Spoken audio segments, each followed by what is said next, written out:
Chapter 3 Wealth of Emotion. As the hours slowly ticked by, Trevain found himself lost in drink and observation. He had switched over to brandy after watching the dance of the woman called Undina. He could not help but notice when she re-emerged from backstage and seated herself in an isolated corner of the club. In order to quell his natural desire to go over and speak with her, he had taken to carefully monitoring the way his crew members were interacting with the various women in the club. The captain's younger brother, Calder Murphy, had already guzzled down far too much beer. He was puffing out his chest and doubtlessly boasting of grand, falsified exploits to the girls who flocked around him. Even watching his body language from across the room made Trevain exhausted. He was fairly certain that his brother would convince one of those girls to accompany him home by the end of the night. To Trevain's home, anyways, where Calder parasitically stayed. Rolling his eyes at Calder's behavior, he sent a fleeting, curious glance in Undina's direction before turning back to his men. His eyes settled on his young protege, Arnav Hillis. The boy was a college student from New York who had grown tired of the burden of his skyrocketing debt. He had researched the position in which he could make the most money possible in a few short months, and here he was, giving it his best shot. Trevain felt protective of the boy. For all his cosmopolitan cleverness, he still had a youthful recklessness about him, which was hazardous in a place like this. Trevain wondered, as he watched a blonde seat herself on Arnav's lap and whisper in his ear, whether the young man really understood the danger he was facing. Not from the blonde, who was only a danger to Arnav's heart and bank account, but from the job. Arnav had not actually seen Leelander die. Neither had he seen the man's body. They had not been able to recover it. Perhaps a gruesome, visual, violent death would have been healthier for the boy's deficient sense of caution. Then again, most young men carried themselves about with an aura of immortality and invincibility. Trevain wondered why he had never felt that way himself. He discreetly looked over at Undina's corner once more. Trevain felt an inexplicable pang of jealousy when he saw a man approaching her, and an even more peculiar pang of pride when he observed her crossed arms and reproachful body language. He turned back, casting his gaze on Yurjak, the brawny man of Inuit descent who was always chomping on something. A cigar, a toothpick, a pen, a piece of rope. He was sitting with Edwin, the Canadian, and the sentimental ex-Marine, Douglas. For a supposed war hero and someone who was self-proclaimed to have seen it all, Douglas was not taking the situation well. He was essentially sobbing as Edwin and Yurjak consoled him. Not far from those three sat the brothers from Seattle, Wyatt and Wilbert Wade. For being such very different people, the Wade brothers were fiercely loyal and devoted to each other, and they got along far better than Captain Murphy and his own brother. Wilbert, called Billy by the crew, was somewhat effeminate. He was never the butt of any jokes or teasing, for Wyatt was extremely defensive and always joyously ready for an excuse to deploy his fists. Trevain could not resist a small smile as he observed Billy interacting with a pretty dancer. He was doubtlessly complimenting her clothing and sense of style, and confusing the poor girl. Again, the captain looked over at Undina. A gorgeous redhead passed close by her, being pulled to the private dance area by a young man. The redhead looked at the seated dark-haired woman, and quickly made a complex hand gesture as she passed. Undina responded with a hand gesture of her own. Trevain frowned thoughtfully. American Sign Language? Could one of the girls be deaf or mute? He was positive that Undina could not be deaf, at least not completely. She had danced too perfectly to the time of the music to be unable to hear it. Yet it was possible that she was mute. He had not once seen her lips move in speech, those sensuous, reddened lips, which contrasted sharply with her impressive mass of dark hair. Undina's head turned towards him sharply, as though she could feel his inquest. Her dark eyes locked with his hesitantly, and he looked away in embarrassment and dismay. Trevain began to scan over the activities of his men once more. After a few minutes of this, he began feeling a bit like a hovering father. He knew that his tendency to be overproductive had been amplified by Lelander's death.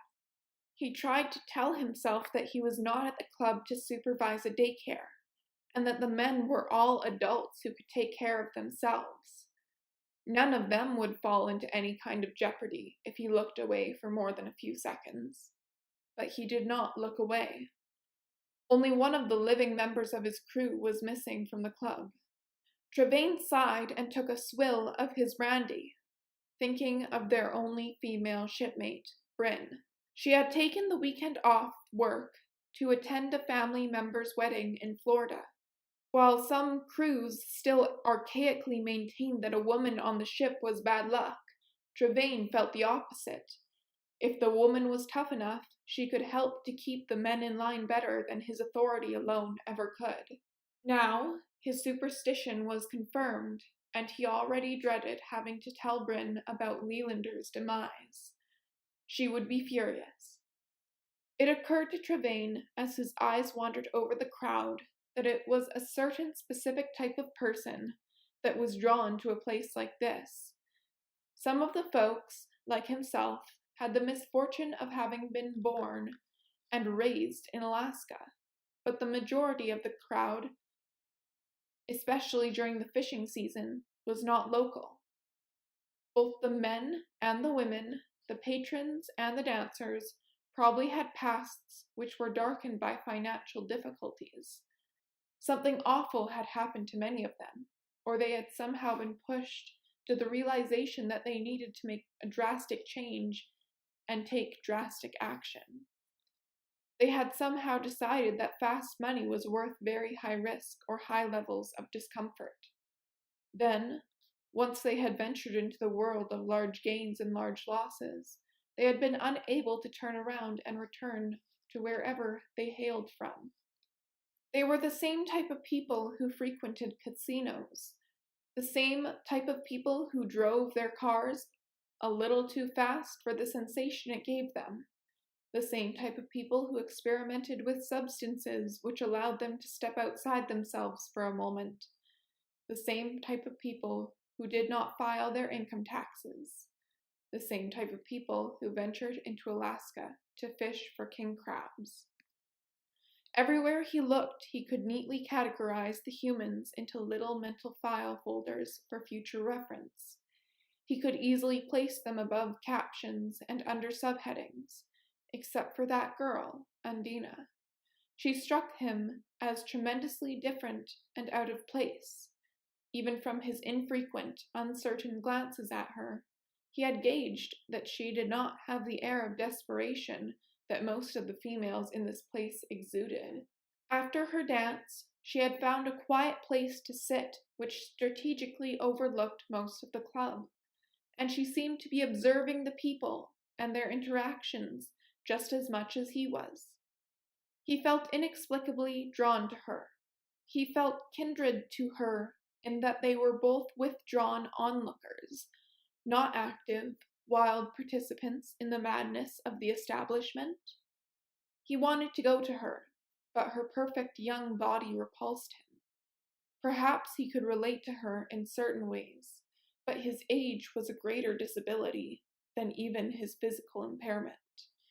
The combination of the two tarnished any feeble chance he had of being remotely attractive to a young girl. He knew that she would take one look at his gray hair and his limp, and her smile would disappear in disappointment. That extraordinary dancer deserved an energetic young man like Arnav. Captain Murphy! A voice bellowed.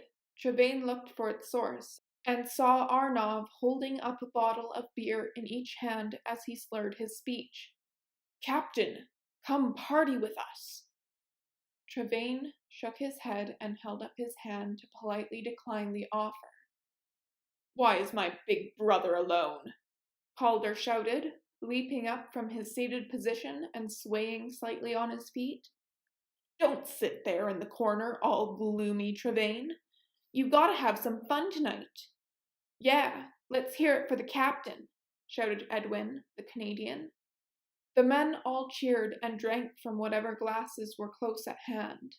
Trevain couldn't help but notice that some of the men had picked up their neighbor's glass instead of their own. He had nightmarish visions of having to carpool the men home to their various locations and drag them all into their beds.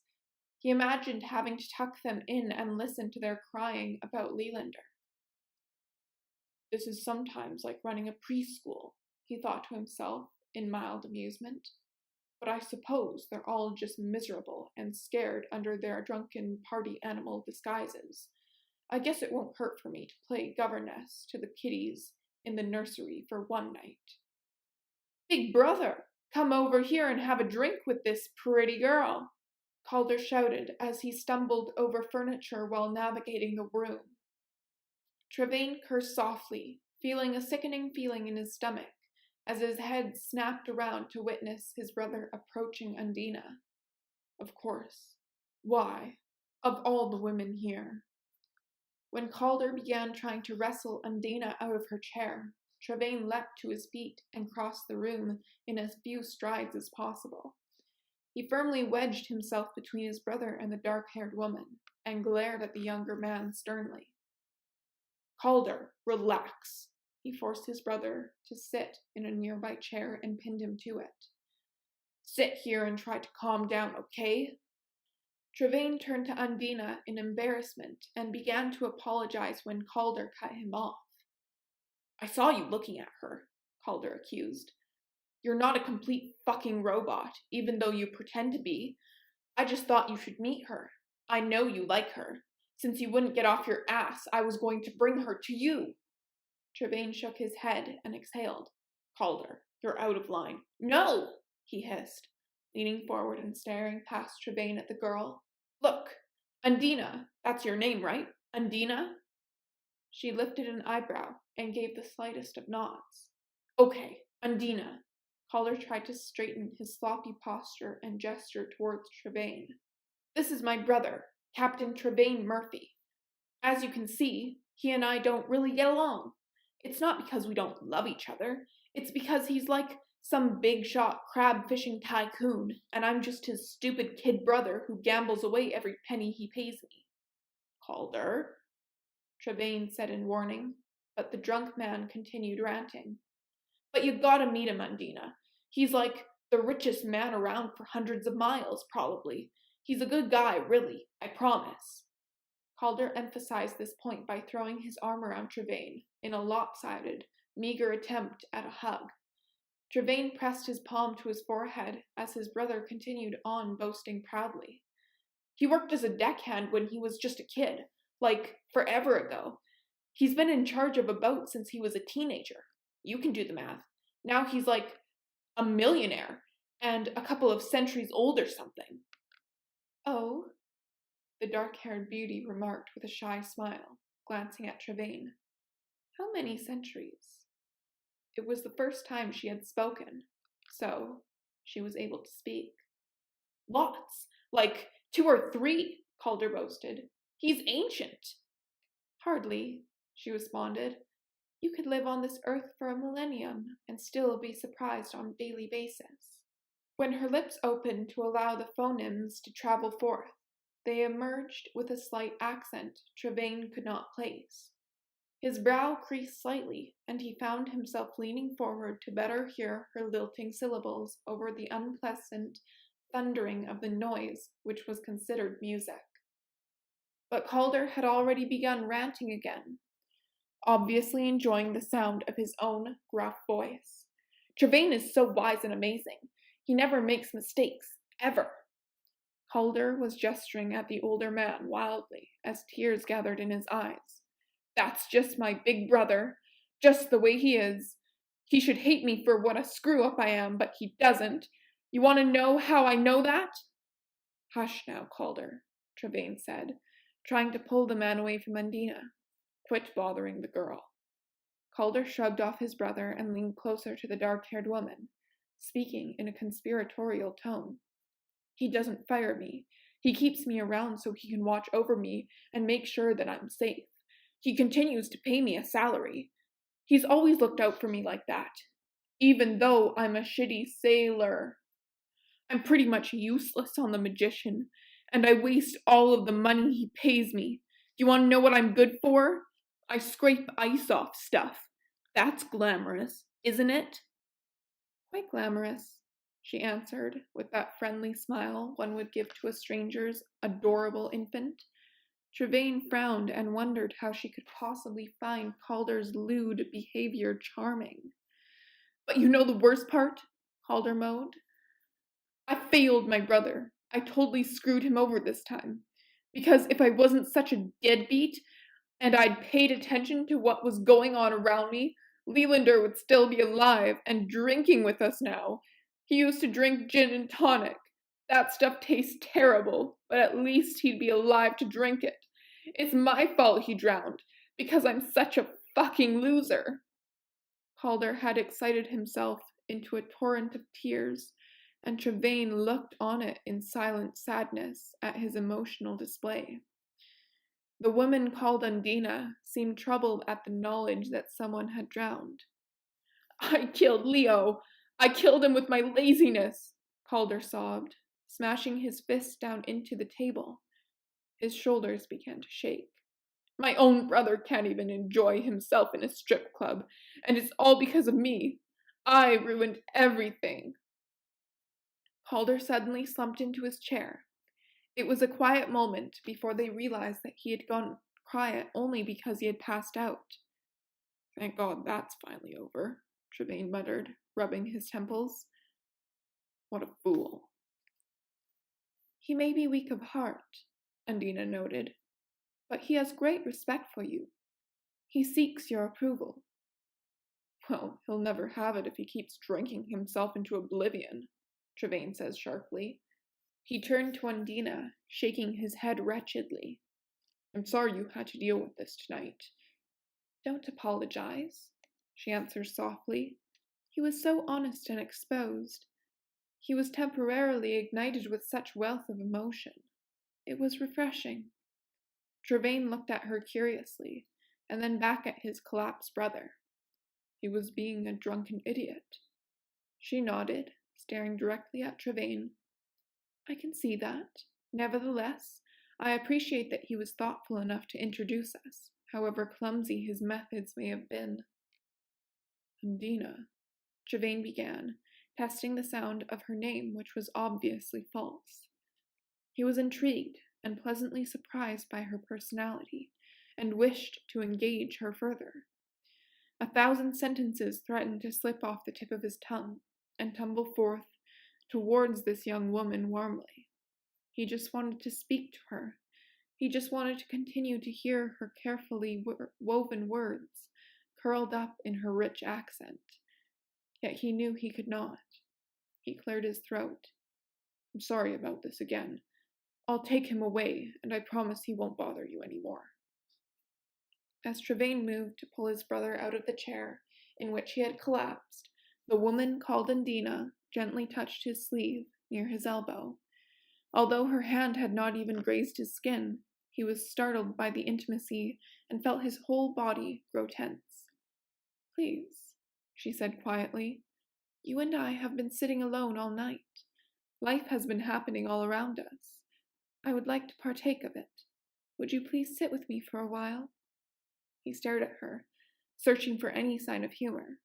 She did not seem to put off by his gray hair and his limp as he thought she would be. On the contrary, she seemed to hardly notice. I have 2 youngest sisters as well, she was saying with a ghost of a smile on her lips. Perhaps I could tell you about them." Against his better judgment, Trevain found himself using his foot to slide his snoring brother a few feet away, before seating himself closer to Undina. He could not believe she had invited him to chat. A smile threatened to reveal his gladness, but he counseled it to desist.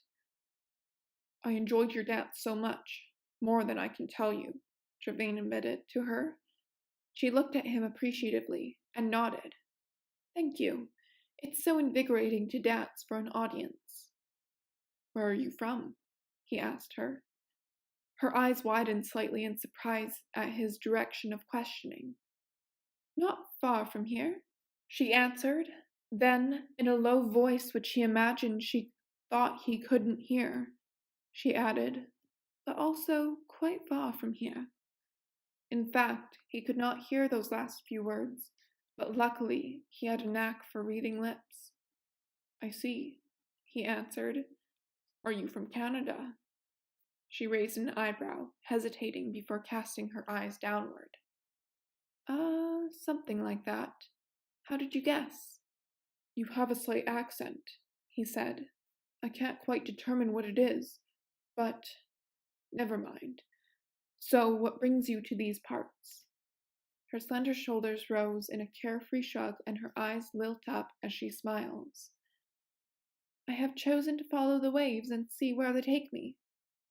"Well, they've taken you to a strip club in Soldotna, Alaska," he said, leaning forward.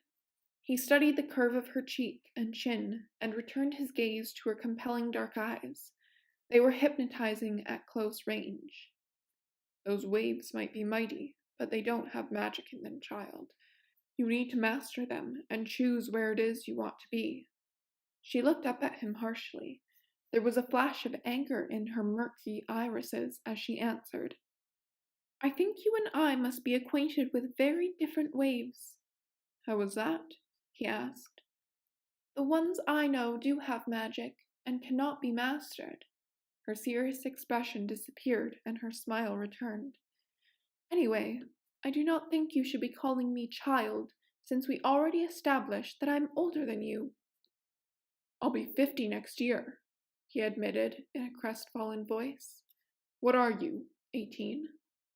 603, she answered, wrapping a strand of her dark hair around her finger. There was something whimsical about the way she moved. "I see you're protective of your own personal information," he observed. "That is very wise in a place like this. I didn't mean to offend you, but compared to me, you are really but a child, Undina." She closed her eyes for a moment. "I may seem young, Captain Trevain Murphy, but my life has been very difficult. I have experienced a lot of hardships and do not feel like a child." While her eyes were closed, he used the opportunity to drink the oval shape of her face, allowing every precise word she spoke to register in his mind. Her eyes opened and she looked out across the room at the silhouette of a tall redhead. She turned back to him and gripped the arms of her chair abruptly as she pushed herself into a standing position. "It was a pleasure to meet with you, Trevain, but I should probably go." He nodded, feeling his stomach sink. He knew that he would scare her away. He half wished that his brother had not initiated the irrational introduction to begin with. He should not have ever spoken to her. Trevain had never been a very sociable person, since he spent most of his time buried in his work. He did not possess friends who weren't paid employees. Every interaction in his life centered on his financial arrangements, and he only knew how to speak to someone when their livelihood depended on their cooperation with him. The woman called Undina had stepped around the table and was moving past him to surely disappear from his life forever. This thought made him reach out to gently catch her wrist within his hand. He marveled at the feel of her tiny bones as his longest finger and thumb overlapped each other. She had paused in her departure, awaiting his words. He hesitated, deciding what he should say to her. They could be the last words he ever spoke to her, and they were very important. Since Leelander had disappeared, Trevain's mind had been filled with all manner of darkness.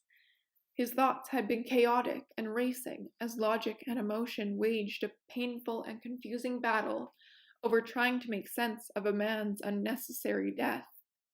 However, since he laid eyes on Undina, his mind had felt clear, purified, and temporarily relieved of strain.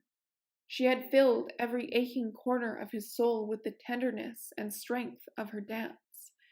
He would do anything to hang on to that feeling.